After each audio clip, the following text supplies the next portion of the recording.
SEVP. SEVP is a body that authorizes certain schools to accept international students, and they need to have proper authorization.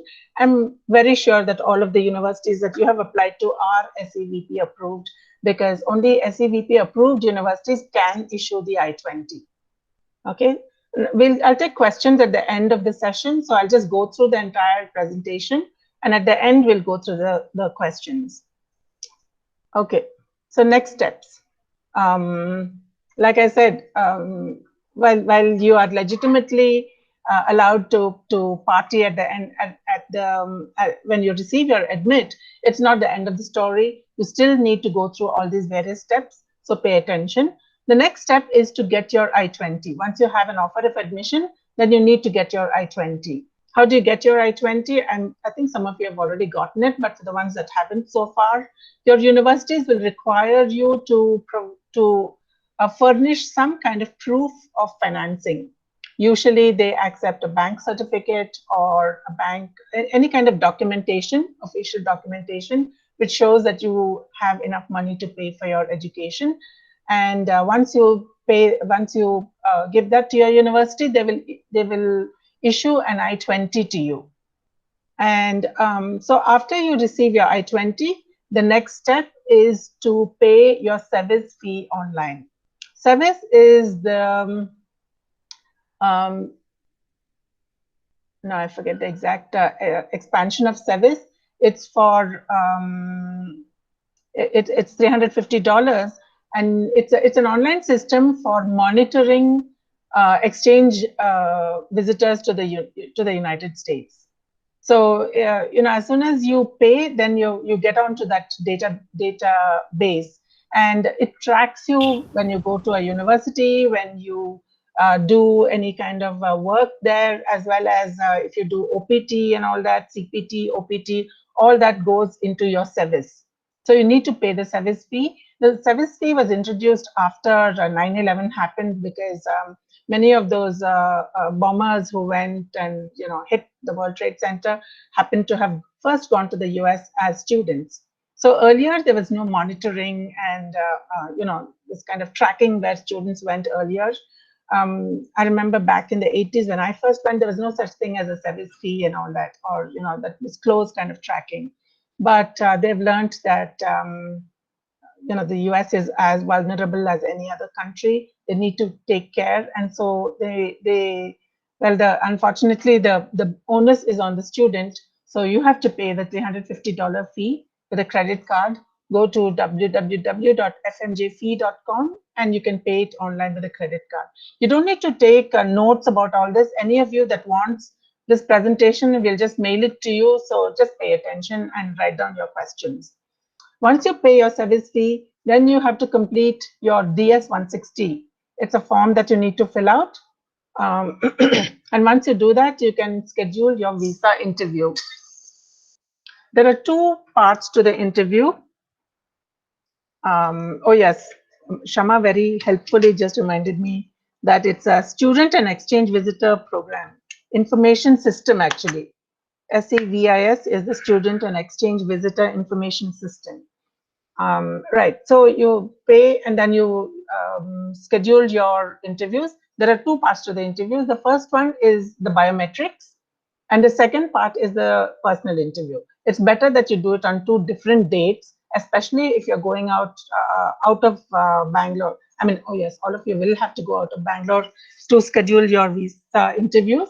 So take them on two successive days. First the biometrics, and the next day your personal interview. One word about the biometrics interview.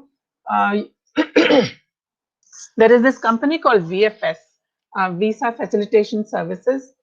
Excuse me for a minute.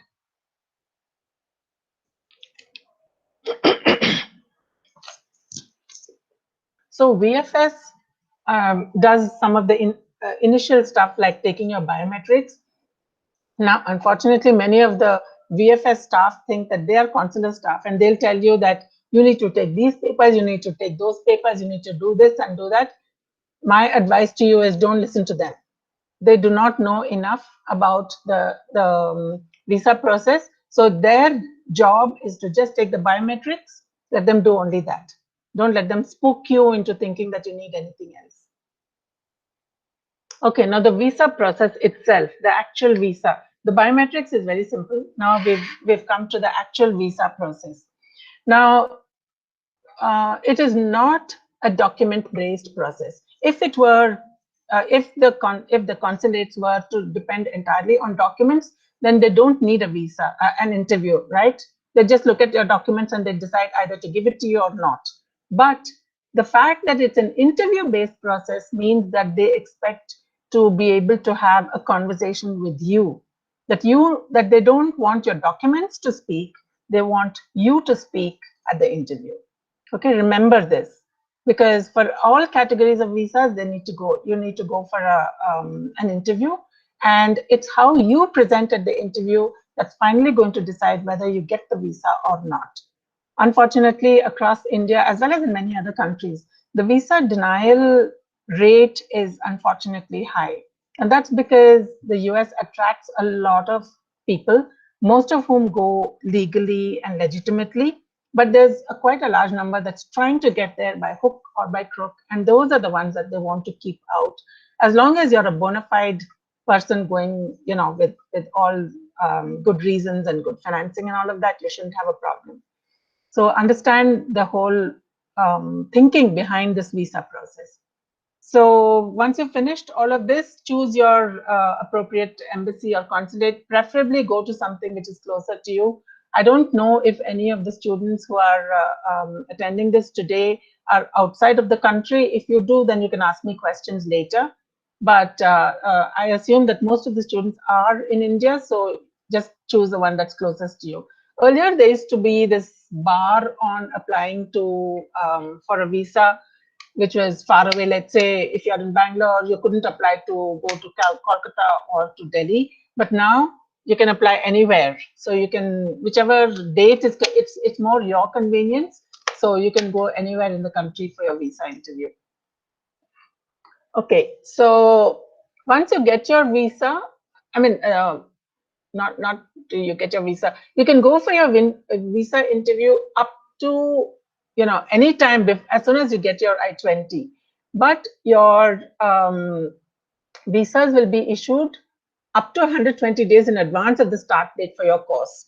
Okay, but you cannot enter the country more than 30 days before the actual start of your program, which means that if let's say you go for your interview today and your course starts on the 1st of September. The visa can be issued only 120 days in advance, which means that they will keep your passports and they will issue it to you 120 days. 120 days is 4 months in advance of when your actual course is going to start. I hope this is quite clear, but if it's not, you can just ask me later and I'll go over it once more. But you cannot enter the United States more than 30 days before your start. So you can enter on the 2nd of August to go to the US if your program is starting on the 1st of September. Now, let's say you have a cousin who's getting married and you want to go in May, then what do? Can you go on a student visa? No, you cannot. Even if you already have a valid visa, a student visa, you have to apply for a fresh B1, B2 visa if you want to go before that. Okay, but 1 month before you can go on the student visa itself. I have a little bit on continuing students, but I think all of the students here are fresh students, so I won't go into that right now.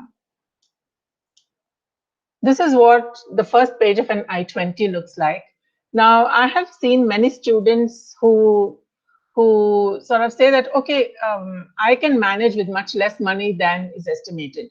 See, on this page on the screen that you're looking at, the total cost is mentioned as 32,000 US dollars for the entire, tuition and fee of $23,000, living expenses of 6,000, and expenses of dependents as $3,000. That this student is taking one dependent along, probably the wife, I guess, or the husband, whatever. So there are some students who say that, but I can manage with much less. I'll share an apartment. I'll, cook my own meals. So I have maybe $28,000 and that should be enough. Remember that whatever you are capable of, being really, really careful with money and all that, the consular officer will go entirely by what is mentioned on the I-20. Okay, so if the I-20 says it's $70,000 for a program in the Northeast, then you have to be prepared for $72,000. And remember that although legally you are required to have ready money of the first year, you should also have a proper plan for how your second year of financing is going to happen. So be prepared. The best thing for you to do is to draw up a small table on your own, on a sheet of paper. It's going to cost you X amount as per your I-20 for 1 year, multiplied by however many years your course is going to last. Typically, it's 2 years. So let's say it's $60,000 multiplied by $220,000. Where is the money coming from? You draw up your own source of funds. I would advise you not to go to any chartered accountant, not to go to anyone else for help. Once you prepare all of this yourself, you will be so confident, you will be able to answer so well, you will be so clear in your communication that your interview should be a breeze. Okay, so your source of funds can include a bank loan. First of all, your own funds. If you have been working for some time, you may have your own bank account. However small it is, you make your own contribution, the very first one. Then your parents or whoever is going to support your education. And then finally, and now your parents may have their own income tax returns. They may have, as per their income tax returns, whatever they are getting. They may have LIC policies, they may have PPF, Public Provident Fund, they may have their own employers, Provident Fund, they may have money in mutual funds and so on. So all of these are accepted, but remember that LIC policies can have a face value which is very high. Let's say someone has taken an LIC policy 10 years ago and the policy value is 1 crore, but they've paid up over the 10 years only, let's say 20 lakhs or 30 lakhs.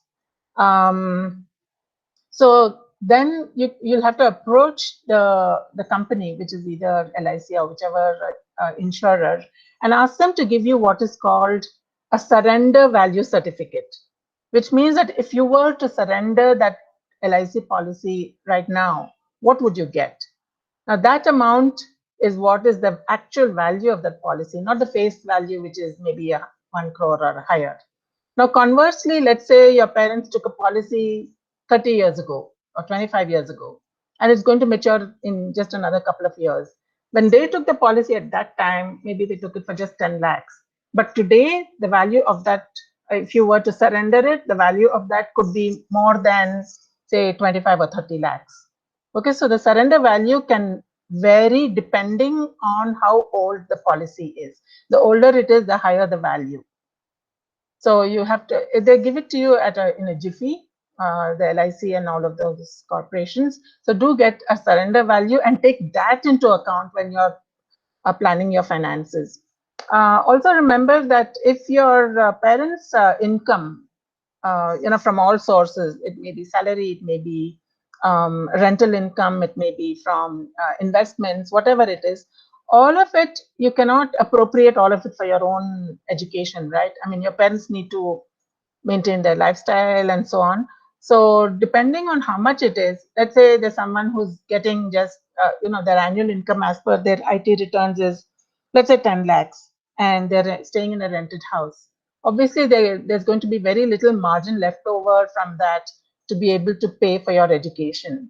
So take a reasonable amount out of that and not the entire amount. But if there's someone whose annual income is in excess of 1 crore, let's say, and their needs is only some 15-20 lakhs, obviously you can take a lot of that, majority of that. So it really varies from individual to individual. And also remember that consular officers very seldom want to look at documents, very seldom go by, they would rather hear from the student exactly how they're planning to pay. Okay, So while it's a good idea to to prepare this financial plan and be thoroughly familiar with it, don't start telling them unless they ask you. Okay, now let's get down to the actual visa process. Usually visas are very, very short, between 1 and 3 minutes. I've had many students who come back and who say that, oh, they didn't ask me anything, they just gave me the visa. And on the other hand, I've had a few students who come in and say they didn't ask me any questions and they denied me the visa. Now, both seem unlikely, right? But remember that as soon as you present at the visa window, the consular officer is first going to look at your I-20, which is already taken from, your passport, your I-20, and your service receipt is taken beforehand. So you'll first hand over that to the consular officer, and so they look at all those. So they already have a whole lot of information about you. They know which university you're going to because that's mentioned on the I-20. They see whether you're going to get any funding or not because that is also mentioned on the I-20. Remember that body language also plays a great role in this whole process. While all consular officers are trained in Washington, D.C. in the same way, there's a small human element, right, that gets into this whole process. So when they see a smart looking young person in front of them who looks confident, who's not fidgety, who's not in a sweat, who's shuffling the paper, who's not shuffling the papers, who's cool and relaxed and seems very focused, it immediately makes a good impression. Okay. And the training that consular officers receive revolves on three important factors. In those 2-3 minutes that an applicant is in front of the consular officer, he or she has to make a decision based on, they need answers to these three questions. Is this a credible student? Is this a bona fide student who is going to the United States to study? Or is this someone who's trying to just get to the United States in some way or the other? If they have, some relatives or if they've been promised some small menial job or something somewhere, and are they trying to get in by some underhand means? So that's the first thing that they need to be satisfied about, that you are a bona fide student who's going there for a bona fide course of study. Second, is there enough money for the entire duration of studies? Meaning, is the student should not become what is called a public charge. What is a public charge? Someone on whom the government of the United States has to spend money. So they obviously don't want to have to be, supporting someone who's suddenly sick or who needs hospitalization or who's in some major kind of a problem. So you should have enough money on your own for your entire duration of studies. And third is this, when it says alien, it means this alien person, not like alien from some other planet or something, but is this alien person likely to return to his country after doing whatever it is that they set out to do? So all the questions, while these are 3 points, each of these may have other questions which are all aimed at trying to get information for these 3 questions. So typically, one of the first questions that a consular officer would ask is, what is the purpose of your visit? So how do you respond to that? Some students think, they have the I-20 in front of them. They know that I'm going for an MS in VLSI at XYZ University. Why are they asking me this question? Now, there are many reasons why they want you to say it yourself. First of all, they want to see that you are good in English, not because English is the greatest language or any such thing, but because right from the campus to being able to survive in the United States, you need a fairly good command of English, and you need even better English if you have to do well on the course, right? Whether you need to understand what's happening in class, you need to listen to the faculty and understand everything that they are saying, you need to be able to understand what the other students are saying, And finally, you need to also participate, because classroom participation is considered very important in studies. And finally, you have to take exams, you have to write exams, and so on. So all of that underlines the need for English language proficiency, which is why some of the questions which they can already see the answers to it on the paperwork that is in front of them, but they still will ask you. Okay, so most common questions are how, what is the purpose? So why do you want to go to the United States, or what is the purpose of your visit?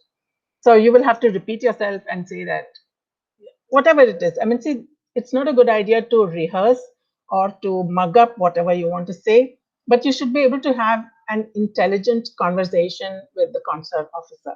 So how you say it is up to you, but remember the reason why they're asking you for this, for these questions.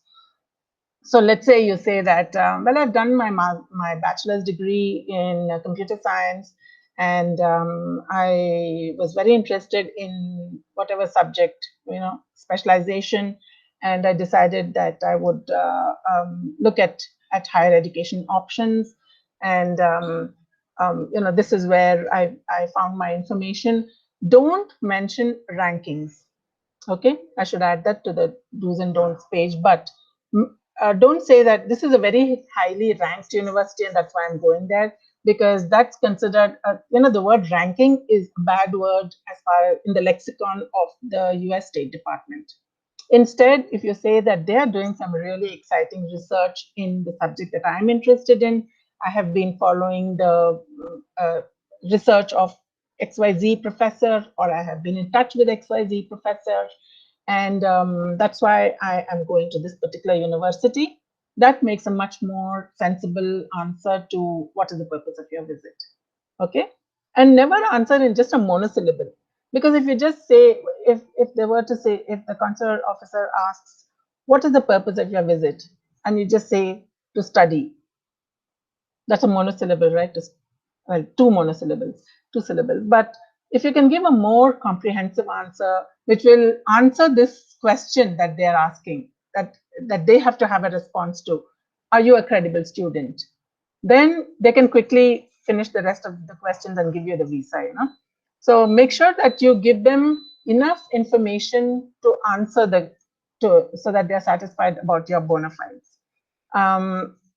And let me repeat once more, no mentioning rankings. Okay, if you talk about any other aspect of the university, the faculty, the research that's going on, the facilities, the labs, etc., all that is fine, but please don't mention rankings. Then they might ask, okay, great, that sounds very exciting, so who's going to pay? Who's going to pay? The question might come in different ways. They might say, who's going to pay? Or they might say, how are you going to fund it? But essentially, they're asking the second question, is funding available for the entire duration of your studies?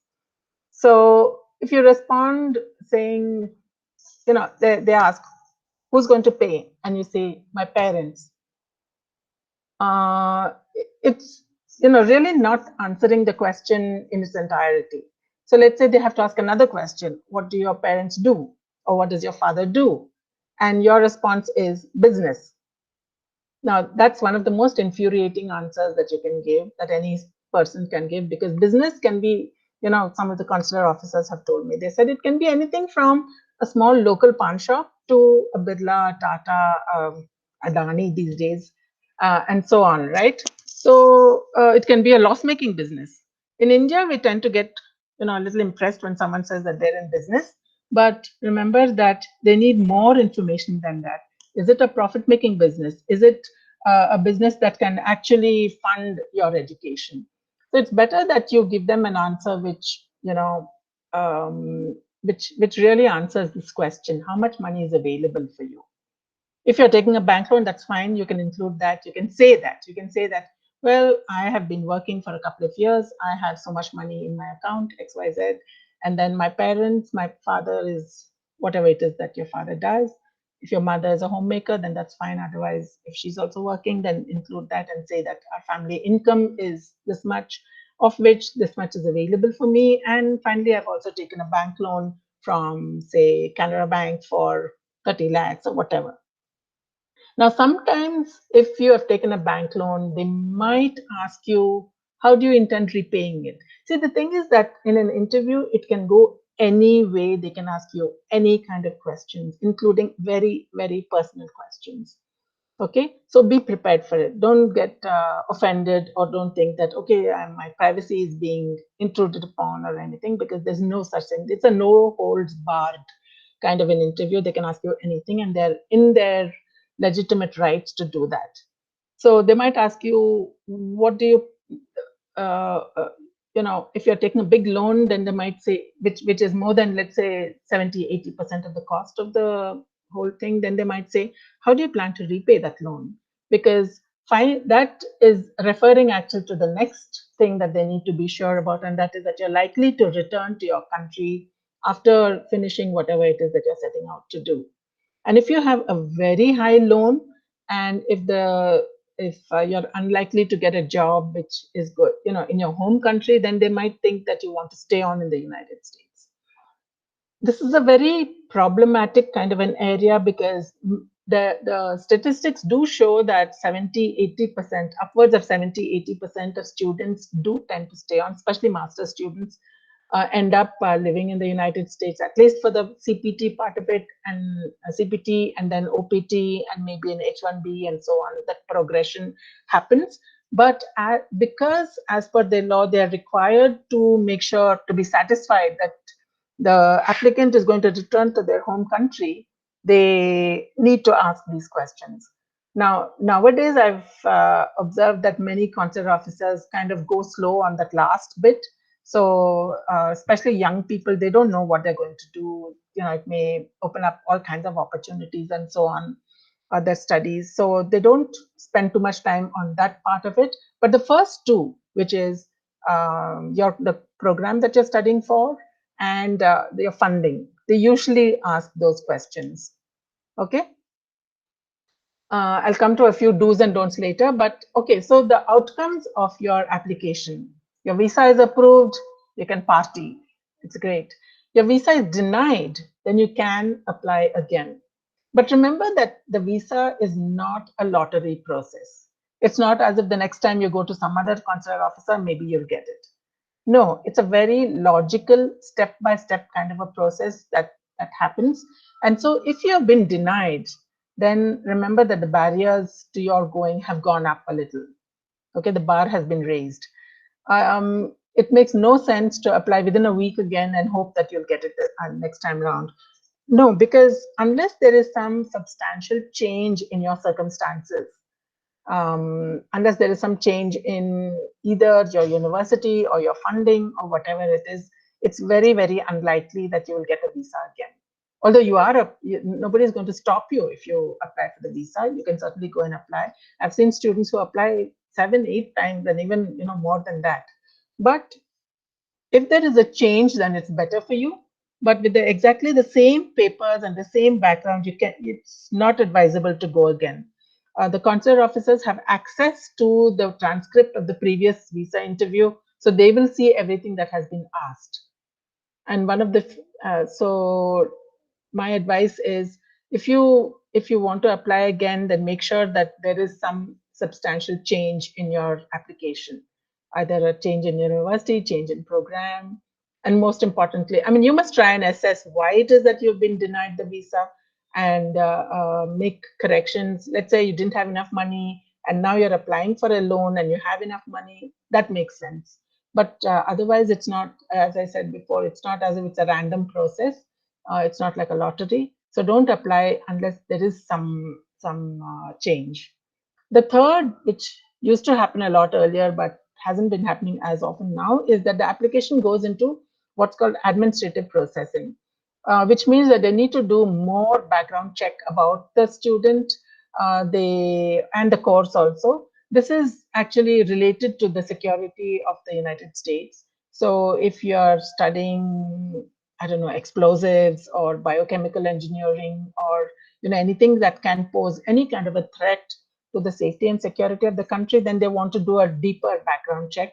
This administrative processing can take anything from 2-3 weeks to 3-4 months. Sometimes it just goes into a limbo. So make sure that you apply for your visa as early as possible. All of you who've gotten your I-20s already, I would urge you to apply to schedule your visa session as early as possible. It's very seldom that it goes into administrative processing, but if it does, then it can really um, be some kind of a never-ending loop. Now, this next screen, I have put up a few things that you should do and you shouldn't do. First and foremost, research your university that you're going to really, really well, because that's going to be the opening salvo, the first question that is usually connected to your university. Make sure that you know the history of your university. There have been occasions I've heard where consular officers, let's say you are going to Texas A&M University, and well, all of you are grad students, but sometimes the consular officer, if they have been to the same university, it's their own alma mater as well, then they'll say, oh, you know what, I'm so excited, you're going to my university, and are you their sports clubs or the sports, they're very active in the sports field, and they have funny kinds of names for their sports teams. Some are called Bearcats, and some are called, they're usually named after birds and animals, eagles and lions, I guess, and tigers and all kinds of animals, I guess. So be a little familiar with their sports emblems and logos and their all of that, because sometimes they expect you to know about it. So from trivia like that, up, right up to the location of your university, a little bit about the history and background of the university, as well as remember not to use short forms. Don't say I'm going to TAMU, because someone from, say, Washington State will know nothing about Texas A&M University being referred to as TAMU in the rest of the world. So use the proper full expanded names. Remember, don't get confused, or don't get say the wrong names. Unfortunately, in the US, the name Washington, for instance, is so commonly used. There is a Washington State University in Spokane, Washington State. There is a University of Washington. There's a George Washington University, and there's a George Mason University, and there's a Washington University in St. Louis. So Washington is repeated ad nauseum. There are many other common names like that, which can, there's Arizona State University, and there's a University of Arizona. There's a University of Texas at many different locations, including, San Antonio, and Austin, of course, is the flagship, and so on. So know everything about your university, and why you're going there, and the program and all that really, really well. Please don't memorize anything. Don't mug up stuff.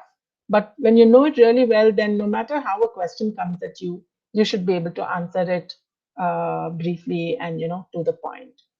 Second thing is, prepare your financial papers yourself. As I've said earlier, don't go to a chartered accountant, don't go to anybody else. Do it DIY, do it yourself. Okay. So when you do it yourself, you will know exactly how you're going to fund your education. However, you're going to fund it, like I said, a bank loan is fine. Sometimes I've seen students who say that, oh, my uncle is going to fund my education. Great. What does your uncle do? And he'll say, oh, he's already in the United States and he's going to fund my education. So do you have your uncle's papers? And they show me the uncle in quotes, the income tax returns, which show, let's say, $100,000 an annual. That's annual income.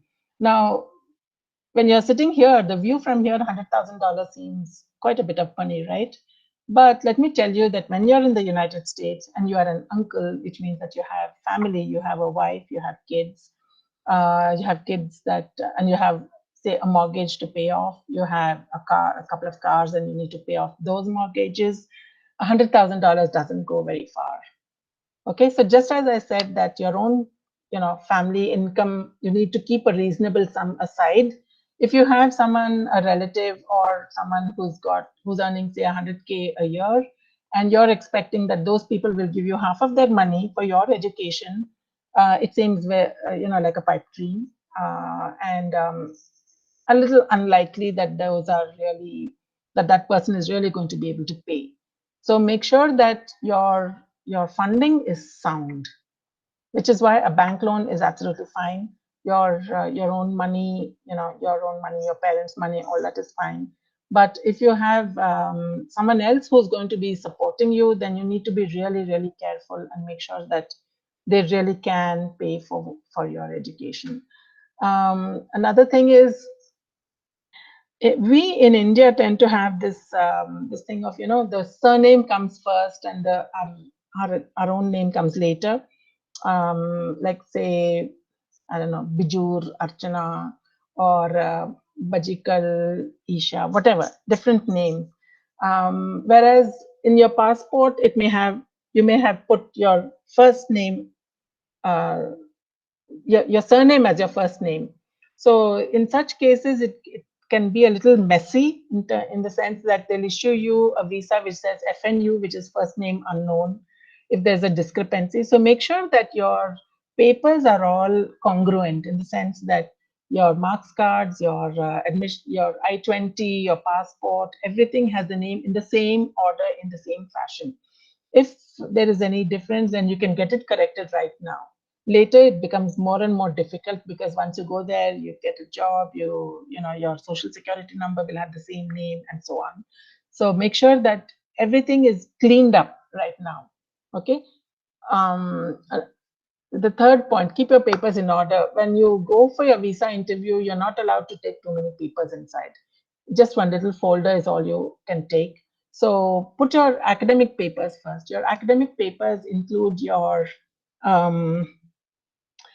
what you'll be handing over to the passport, to the consular officer is your passport, your I-20, and your service receipt. Then keep your any test scores that you've taken, your degree certificates, your high school certificates, um, and your offer letter if you have a separate offer letter, any financial help letter if you have that. All that, keep them separately. That's your academic papers. Now, as I said, they seldom see financial papers because they believe that financial papers, chartered accounting certificates, all this can be uh, manufactured in quotes in India, or it can be purchased for a song anywhere on the street. So they seldom want to see them. So keep them separately, but you should know what's where. You're going to be standing when you take the interview, so there's no place to sit down and open up your files and hunt through all of them for what you need. So just put little tabs on them so that you know what's where. That makes it a little easier in case you need to take out your financial papers. And if they ask you anything, you should be able to answer as much as possible. Don't expect your papers to speak for you. You should be able to speak. Okay.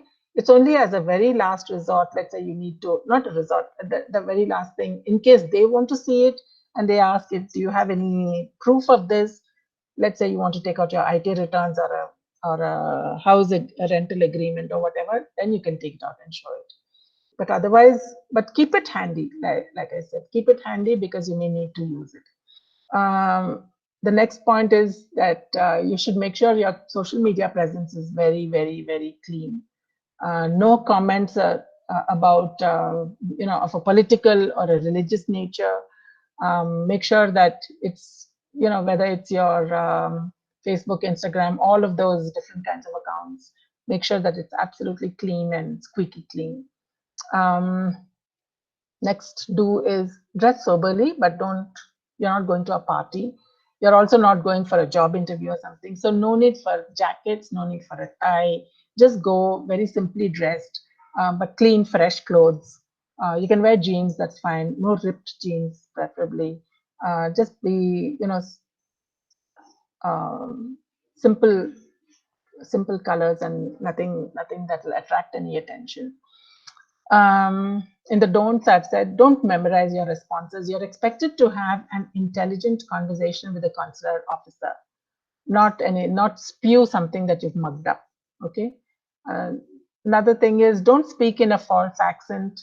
I've seen students who, not just students, other people also, at the moment they enter the US embassy or a US consulate, they seem to sprout a fresh new accent, which is neither from Bihar nor Boston. So just speak in a normal voice, but I would suggest that you slow down a little bit, because we Indians tend to speak really fast. We pack more than 150 words into 1 minute. We understand each other really well, but for consular officers, it's a challenge to really keep up. So slow down, speak clearly, speak, enunciate each word. Don't use short forms.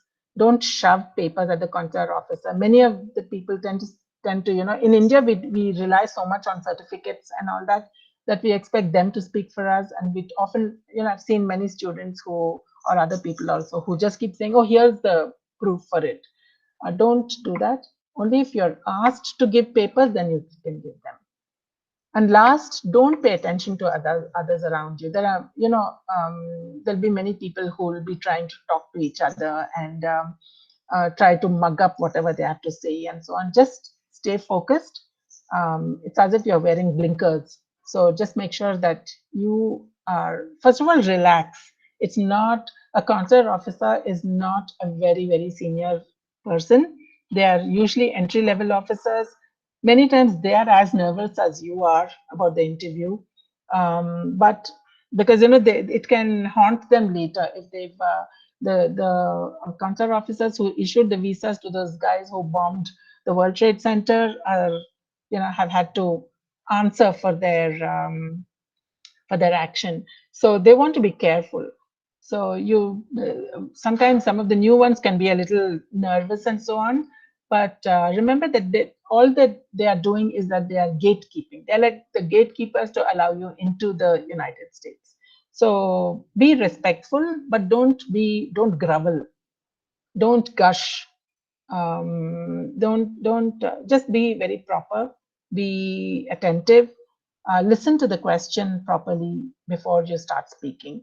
Make sure you've understood every aspect of the question. Sometimes there are three parts to a question. Listen carefully and prepare your responses in your mind before you answer. If you haven't understood the question, then you can ask them to repeat the question. There's nothing wrong in that, but don't be intimidated. Okay, so I think that kind of brings us to the end of whatever I had to say. So now I shall take questions. Anyone has questions, you're free to ask. I'm going to have to ask Shama to help me with this. Shama. Yes, ma'am. How do we allow students to ask questions? They can raise their hands first, or either one of them can start. Raising hands would do. Yeah, any of you has questions, please. Dhanya Kashyap, please. So do I need to do anything? No, Dhanya, you go. Yeah. Dhanya, what's your question? Your voice is not audible, Dhanya. Dhanya, repeat your question, please.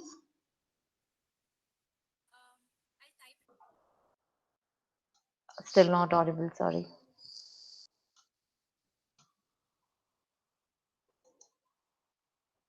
I don't know, I can't hear Dhanya's question. Do I need to do something? You can type it in the chat room. No, there is a problem at her end. I don't think we can hear her. Is there anyone who has questions? Rishika, go ahead and ask.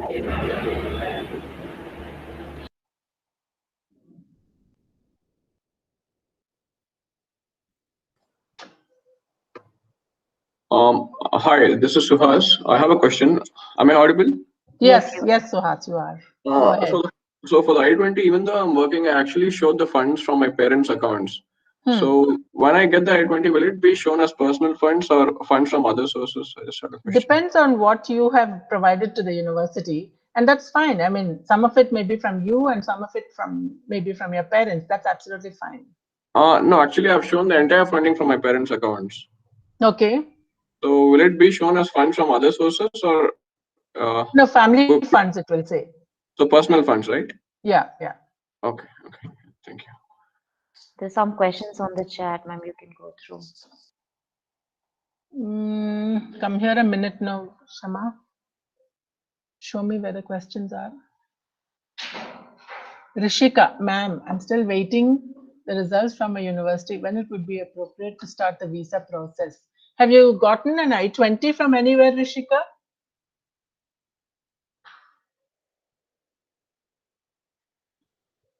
Yeah. See, the thing is that if you go for the visa interview, then your final visa will mention the university also. So it's better to wait till you get all your results and you've made up your mind about which one you're going to, and then apply for the visa. Okay, is that okay? And like I said, the earlier the better, but not before you get all your decisions. No, it won't be too late, Rishika. Okay, Dhanya, can I mention co-op as one of the aspects I chose the university in the visa interview? Certainly you can, Dhanya. You can mention that I'm very excited at the opportunity that the university has to do co-op, and if you know any of the likely co-op positions that you might do, then you can mention that also. That's absolutely fine, but you should not be relying on co-op to fund your education. So when you make your financial plan, the possible earnings from co-op should not be one of the sources of funding. Dhanya, I hope I've made myself clear to you.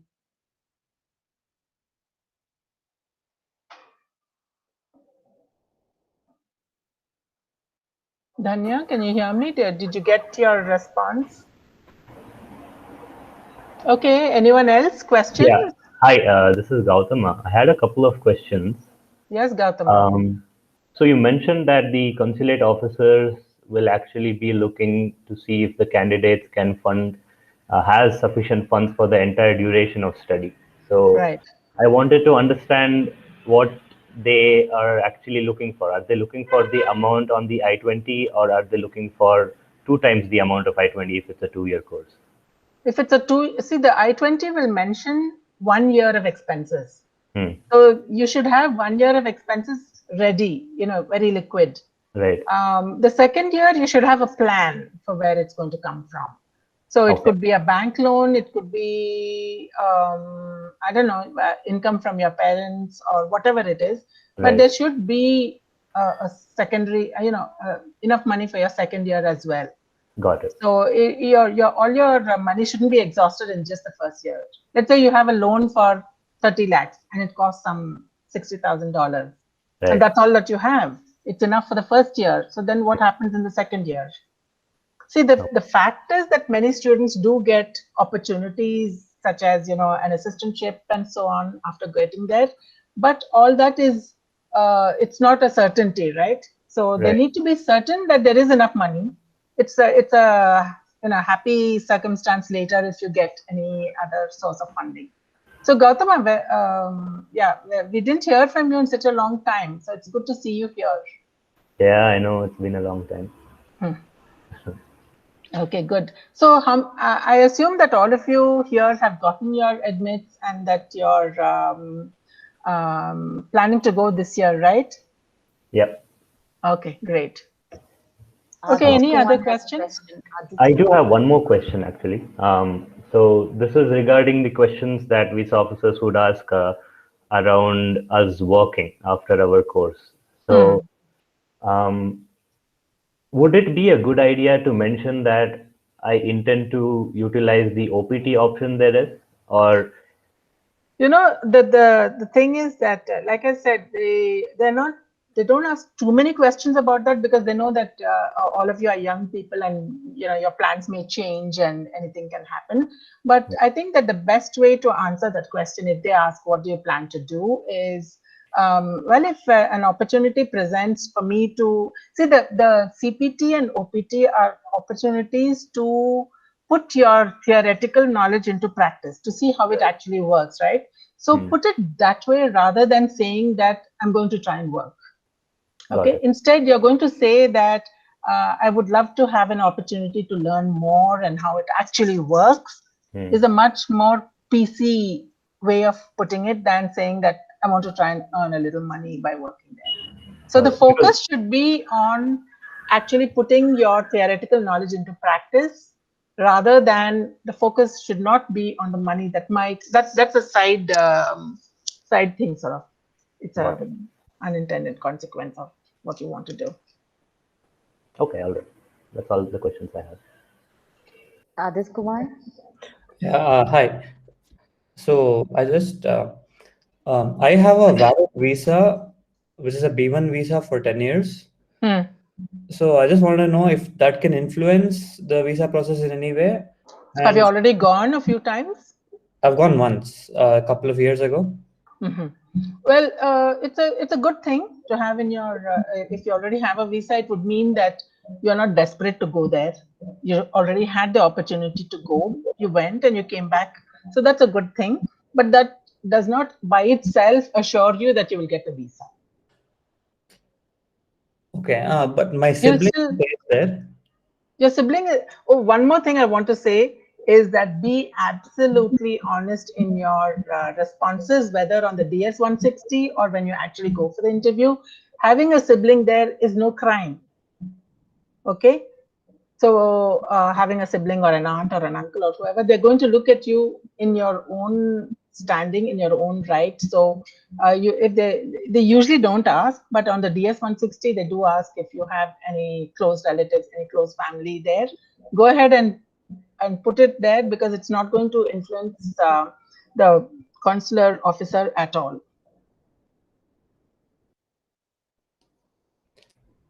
Any other question, Adit?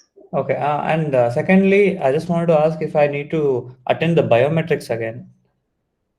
Yes, you are going for a fresh visa, so you will need to go once again. Yeah, that would be it. Yeah. Thank you. You're welcome. Ashutosh Kumar, what's your question? Ma'am, I wanted to know how can we show our intent to come back to our home country if we are asked during a visa interview? Okay. See, they might, if you're well established in your home country, I mean, this is the rule as per the US law, that if you have a home, for instance, if your parents, you meaning not you yourself, but your family has a home here, then that's considered a strong reason to come back. You have family and extended family here, that's a strong reason to come back. So if you're likely to get a good job here, that's also considered as a strong reason for you to come back. Okay. Nowadays, like I said, they ask that question less and less. Earlier, they used to ask that question more about what your plans are after you finish. But you can sort of play it safe and sort of give an open kind of a response. You can say something like, I'll evaluate my options at that point. I don't know if I'll get interested enough in this subject to study further, for a PhD, or look for a job, either anywhere else in the world. See, nowadays the world has become a village. I mean, you could, after finishing your studies, go to Australia, go to New Zealand, go to Japan, or any other country as well, right? Or Europe, or wherever it is that your talents and the skill sets that you will acquire are needed. So, like I said, they ask that question less and less, but some of the newbies still ask, what are your plans? For which you should have an open kind of a response. Like I said, please don't write them down and mug up your answers. You should have a conversation. A conversation is never rehearsed or rehearsed answers. But think about it so that you can easily answer. Okay, someone else I thought had a question. Gaurav, yes. Hi, ma'am. First of all, thank you for hosting this session. It's been really helpful. I'm sure all of us, are going to take back a lot from this session. And so I have a two-part question. First is, my uncle has been living in the US for about 30 years now. So in the DS-160 form, do you think we should mention it in the form like openly?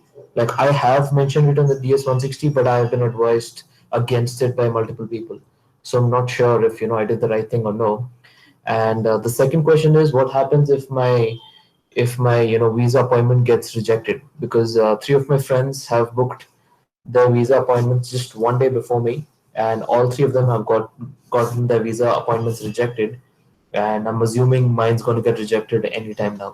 So what happens if the visa appointment is rejected? How do I approach it? And just need more information about that. Okay, your first question was about mentioning your uncle. It's absolutely Yes. fine to have your uncle. You've already mentioned uncle, meaning he's your father or your mother's sibling, own sibling, Yes. and not. That's fine. I He's mean, my there's dad's. nothing. Yeah, that's fine. Is he going to support your education? No, Then I've shown personal funds and loan only. then that's fine. If he's not supporting you, then there's nothing else pertaining to your uncle. So that's fine. Absolutely nothing to worry about on that. Your second question is about visa appointment is rejected. I didn't understand that. It got cancelled actually. My friend's appointment was scheduled for the 24th and 25th, and it got cancelled. Two of my Did friends they? from Is Chennai it and one because of from COVID? Mumbai. I'm assuming it's because of COVID. They haven't given them They a will specific probably reason. reschedule it. They should be getting back to them really quickly. Right. So my dates are scheduled for 26th and the 27th of May. So I'm assuming mine's gonna be rejected next. I mean, It's not you know, rejected. It's not probably going to be rejected, but cancelled. rescheduled. Okay. Yeah, well, that's something that I cannot answer about because COVID is not my friend. I can't ask what it's going to do next. But yeah, I think that's up to anyone to guess. But they will reschedule. If you've paid the fee, then they'll make sure that you get a slot again. Okay. In fact, they So are prioritizing students. Students are a high priority for them. They want to try and do everything they can to ensure that students get their visas and go. right. Thank you. And I just have another follow-up question with in terms of the financial documents and everything. So say I've showed a loan and personal funds for my whole duration of masters. But what if I plan to get some help from my uncle there, because See, once you that's get there, if someone else gives you money, that's not an issue.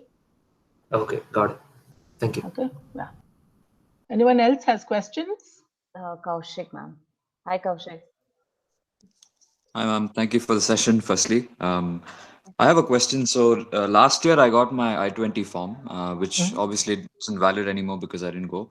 But this year it's getting a little delayed from my university in processing the I-20 forms, but I do have my CVS number from last year, and I'm assuming that this won't change again. So, do you recommend that I book my appointment without my I-20, or should I wait for them to finish processing? No, wait for the I-20 to come. You don't have to pay the service fee again because that's not, you paid it last year, I think. Did Yeah, you? I did. Yeah, so that is still valid, but wait for your I-20 to come because there's some number on the I-20 I think that you need to enter. So Yeah, just it's this wait for. number, and I think it doesn't change from last year to this year. And so many of the people that are in my cohort are going ahead and booking their appointments. And I don't know if that's the right thing to do. Well, if the service number is not changing, then I guess you could do that, but don't be in such a hurry. Okay. Where are you right now? Where are you going for the visa interview? Yeah, so I'm currently not in India, but I'm not a resident in Dubai where I'm currently at. So I have to come back to India and do it. So, see, this is slightly tricky ground, I would say, because I haven't had this experience of COVID before, so I don't know if the same with just the service number you will be able to book an appointment. But if you say that your friends have already done it, were they successful? Did they go for did they get their appointment and all that? They did get their appointment. It was maybe in the last week of May. So they haven't, I don't know if... The only thing that I see is that in case your I-20, the new I-20 doesn't reach you by the time your appointment is scheduled, then it will be you'll be in hot water. But if you're, do you have a sense of when they're going to be sending you the I-20? Well, last year they sent it to me maybe 2 weeks after I sent in my documents, and I'm expecting the same thing to happen. So I've sent my documents. They only started accepting the documents last week. So I'm hoping by next week I get my I-20. Okay, then I think you can just wait. It's only next week, right? I mean, it's not like next month or too far away.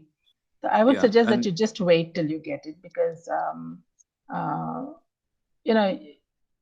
like I said, I haven't experienced this before, so I'm not sure if there'll be any other changes between last year's I-20 and this year's I-20, but it's better to just wait.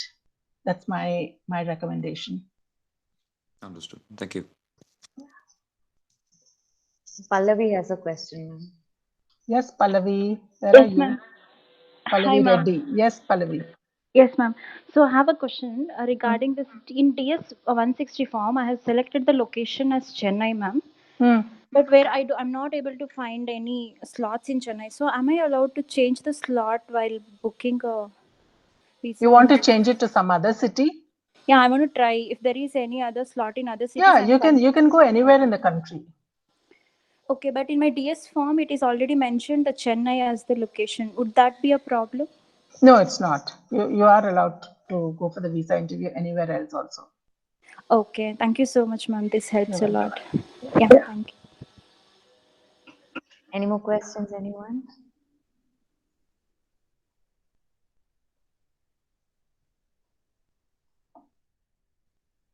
I guess. Right, I guess, yeah. You want to wrap up, Shama?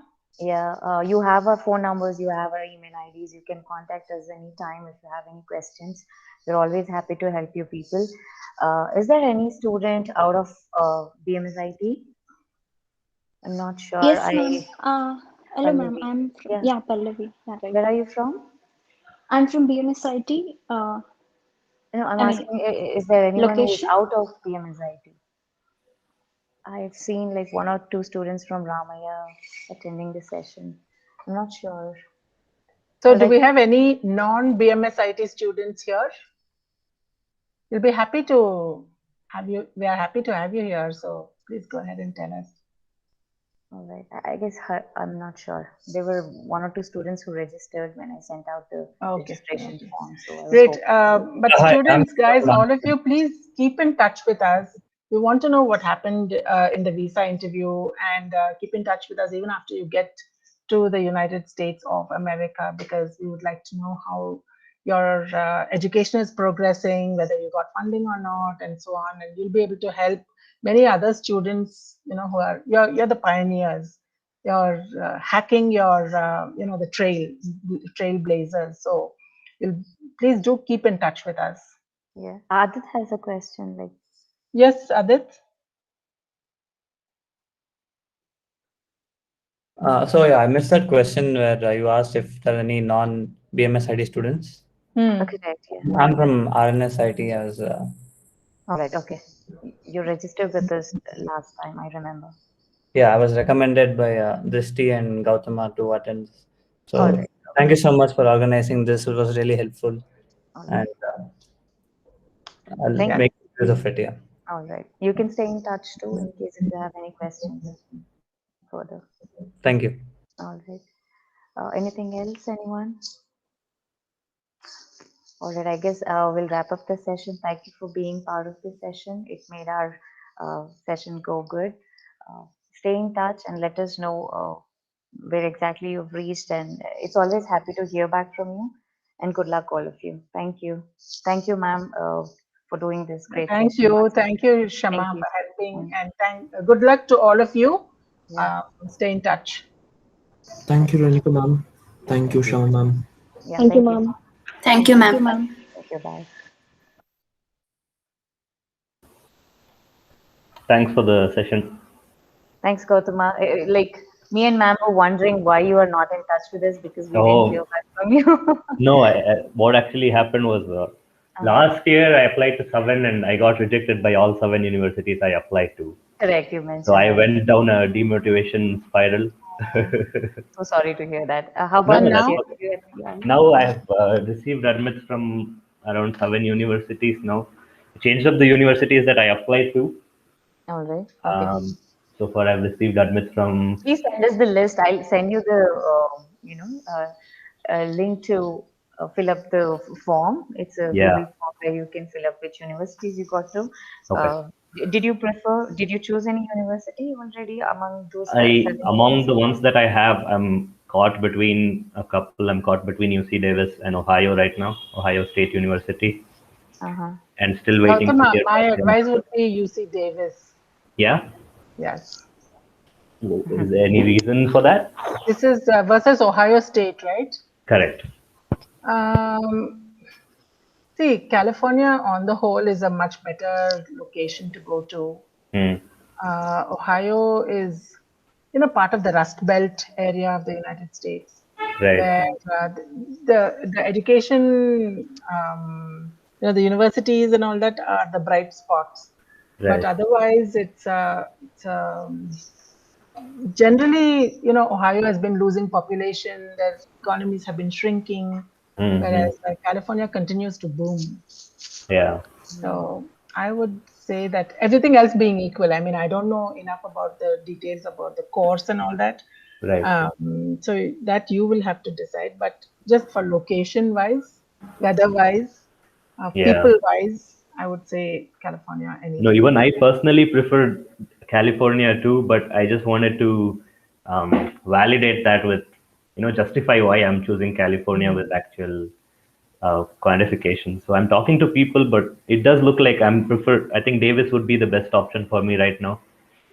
Okay, great. So Great. Davis, here comes Gautama. Yeah.